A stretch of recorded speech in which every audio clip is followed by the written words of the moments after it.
Welcome everyone, I'm Congressman Mike Quigley. In a very difficult time, while our offices are closed, we're trying our best to stay in touch and deal with the issues of the day.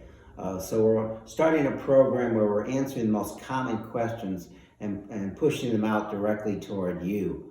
But if you have other questions, you can go on our website at quigley.house.gov, and in the case of the virus, /coronavirus.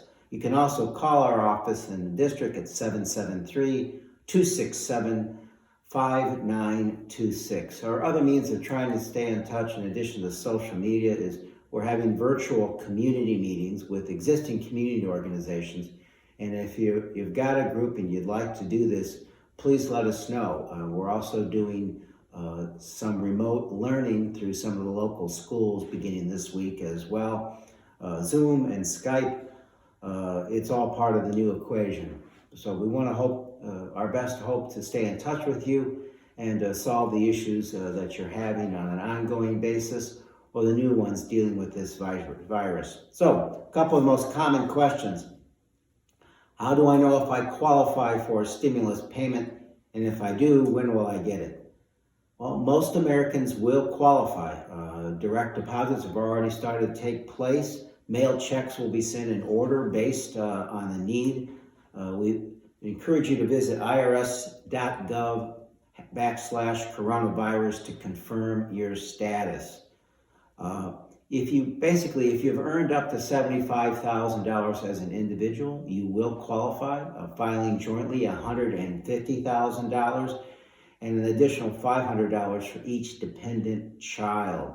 Above that, the payment starts to phase out for filers with incomes exceeding $99,000 or $198,000 for joint filing with no children. Most people won't have to do anything to receive the checks. It will be based on your 2019 return. If you haven't filed 2019 yet, it'll be based on 2018. And if you haven't filed either, you really need to do that at this time. For those of you who don't usually have to file a tax return, I'm important to list Social Security recipients, supplemental security income recipients, VA pension recipients, railroad retirees. You should not need to take any action, and you should receive a $1,200 stimulus payment. But other non-filers not listed here will have to use the non-filer Enter Here info tool on the IRS website. As for timing, some Americans have already started to receive these payments, and we expect them to continue over for the next coming days. If you haven't received a direct payment, you can enter your direct deposit information into Get My Payment tool, that portal on the IRS website. I'm also asked quite commonly, why haven't I gotten my payment? A couple reasons.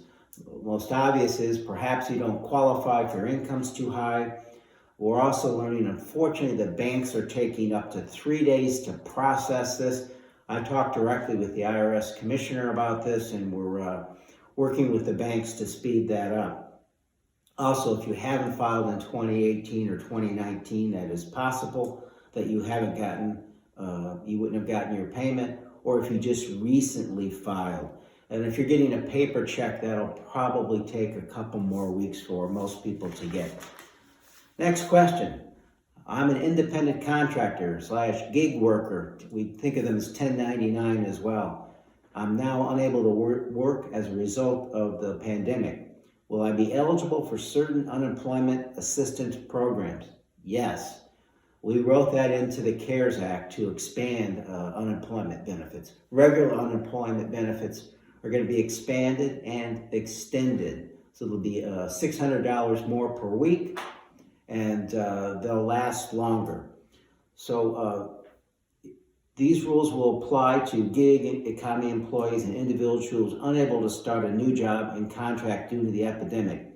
The Illinois Department of Employment Security, IDES, has worked hard to implement these updates and make them available. They encourage every 1099 or gig worker who is unemployed or underemployed to file a claim for regular unemployment benefits, even if you think you aren't eligible.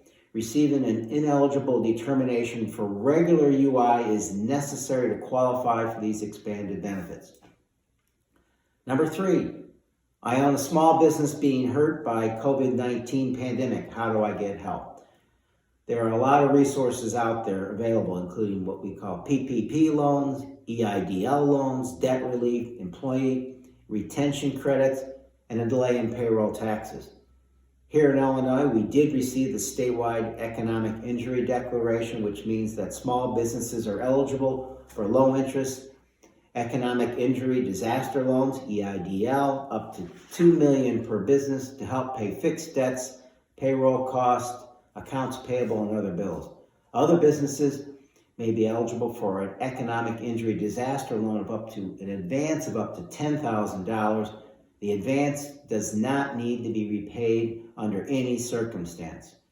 Businesses can also apply for the Payment Protection Program, PPP, which are loans Congress has provided to help businesses keep their employees on the payroll. They are federally guaranteed loans that can be used to help pay eligible payroll costs through June 30th, 2020. A portion of all these loans can be forgiven if the proceeds are used to keep or hire back employees on the payroll.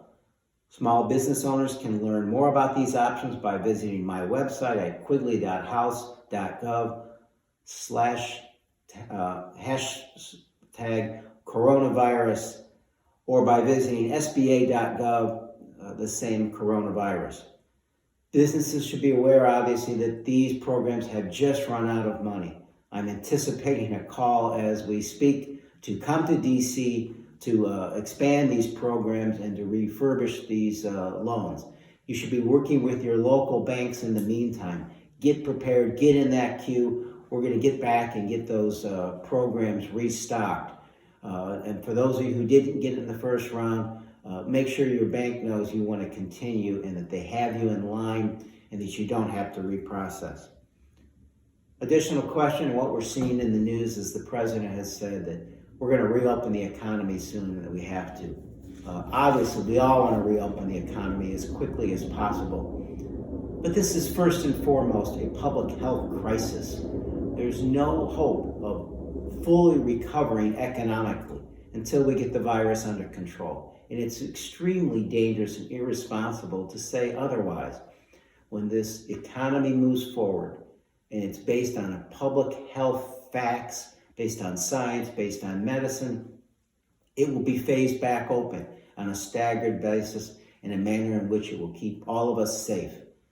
All the programs we've talked about so far in this program should be used to keep businesses going and allowed to expand and open when the economy opens again, and that they're not allowed to flourish. So we have a lot more to do. We recognize the gaps. Our job is to go back to DC and make sure these programs are available to everyone. Finally, I think we all get asked this. What do you miss most being quarantined? Frankly, a lot of it's missing you, being out at Ann Sather's, the Agostino's, Superdog, and so many other great restaurants throughout my district in the Chicagoland area, sharing times with friends and family. It's been difficult for all of us, but we have to stay strong and we have to follow these rules to keep ourselves safe, to be prepared. And thank God we still have our dogs and cats to keep us sane. They're teaching us so much about it. So until I see you out there again at Wrigley Field or some other place or a concert, please stay safe, stay close, but not too close. Thank you.